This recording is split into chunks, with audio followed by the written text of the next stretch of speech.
I'm going to show you my new favorite website for teachers to use.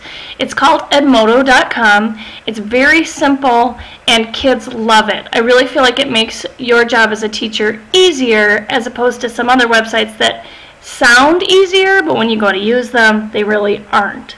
So to sign up, it's pretty simple. You just choose I'm a teacher. You just need a username and a password. You need to put in your email and so forth. I just used my username from the school district, but you could use whatever username you want, and it will tell you if it's available or not. Once you have logged in, you'll notice it looks a lot like Facebook, which is one of the reasons I believe students really like it, and one thing that makes it very easy to use. It's very intuitive, and as you begin to try different things, you'll find it's really not hard at all. When you log in, you're not going to have a lot of groups over here like I do because I've been using it for a while, but what you would want to do is choose Create a Group. You can call it anything you want. You can break up your classes by class periods, or you could just have a general single class that you put that you have all of your students join. I'm just going to create one called Period 1. You choose a grade. I'm going to use 6th grade. A subject area. I'm going to use language arts, and then a little bit more detailed subject area of English, create. And what it does is it gives you a join code. And this is the beauty of Edmodo. You don't actually have to create classes as far as putting in student names or usernames or things like that. They create their own username or password, and then they choose to join your class using this alphanumeric code that's specific to your class. So if we go over here to period 1, and again I have more classes than you would have, you can see that the group code is right here, so you can't forget it. And let's say you hate this group code. You don't like it, you think kids aren't going to understand it. You can actually reset it anytime, and it will come up with something else, and if you like it, then you just leave it there. You let kids know that's your code, and they will begin to join your class. They do it just by clicking on join like you can right here. So if you look at one of my classes here, I'm going to just choose that. You'll find that, like I said, it looks a lot like Facebook, and as I scroll down you'll see that kids may have posted, or I've posted some different tests, and that is something you can play with as you get more comfortable with Edmodo. You can do a simple note, again like Facebook. You would type in your note, this is my note.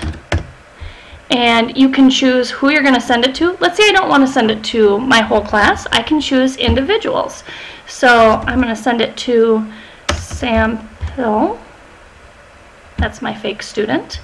And I will just hit send, and it only shows up for that one student.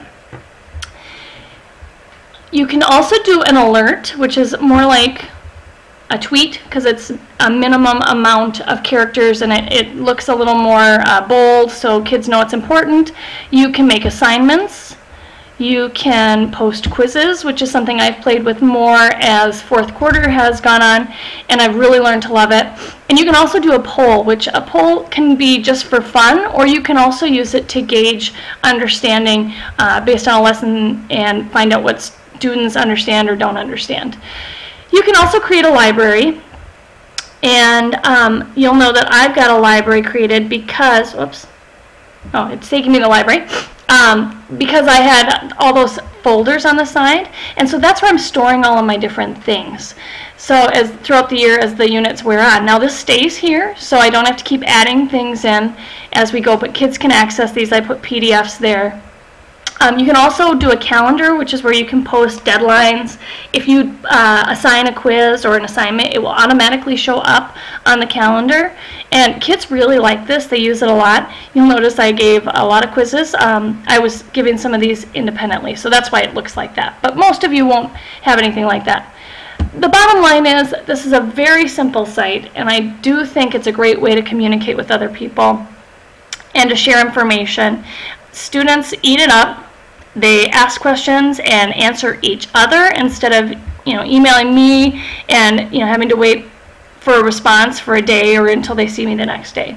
One other thing I should mention is that you can join communities, and this is something I did a little bit later after I got used to the site, but I'm very glad I did it. I joined the language arts community, and it's loading right now.